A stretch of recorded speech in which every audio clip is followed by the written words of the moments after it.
Week, the Transport Minister Fikile Mbalula telling Sanaco that there was no need to threaten war. The Taxi Association has ordered drivers to carry full passenger loads in defiance of lockdown regulations. Sanaco, which wants more than 1.1 billion rand in relief offered by government, says it won't back down. Government says it has no more money and can't up the relief offer. It's an impasse. How's it going to be resolved? Let's hear what Transport Economist Ofentse Mokwena has to say on this. Ofentse, good afternoon to you. First of all, the offer by government to the taxi industry, was it unreasonable?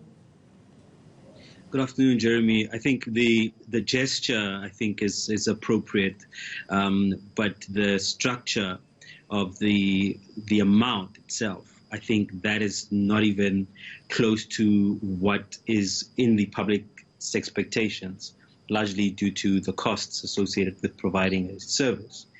But the government itself is constrained, and there is a degree of mutual sympathy that should be exchanged.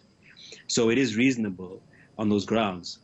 However, the conditions attached to the graciousness or courtesy almost make it very questionable.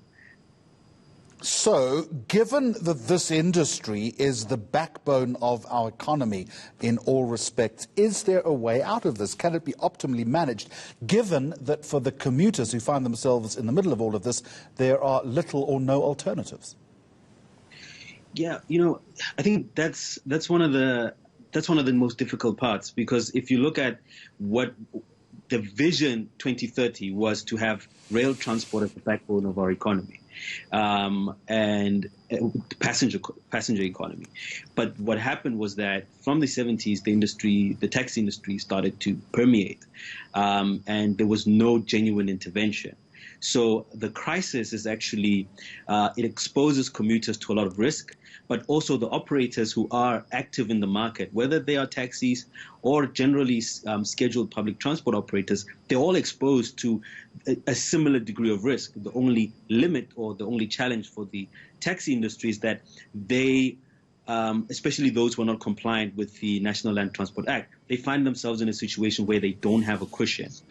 And just another dimension is that there's also a financial element to this problem, where there are some vehicles that are financed and there are some vehicles that are not financed. And this also creates a new layer of discourse where how is the payment holiday actually structured and what does that result into?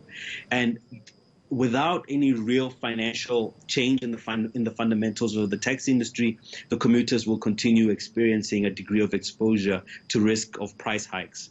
And it's somewhere in between. It's not a national discussion. It's actually a local municipal discussion, because that's where the transport function really is, to coordinate the interaction between the taxi association at local level and the commuters' ability to afford a specific service. I want to move now from transport to education. A transport economist, Ofentse Mokwena, thank you. Now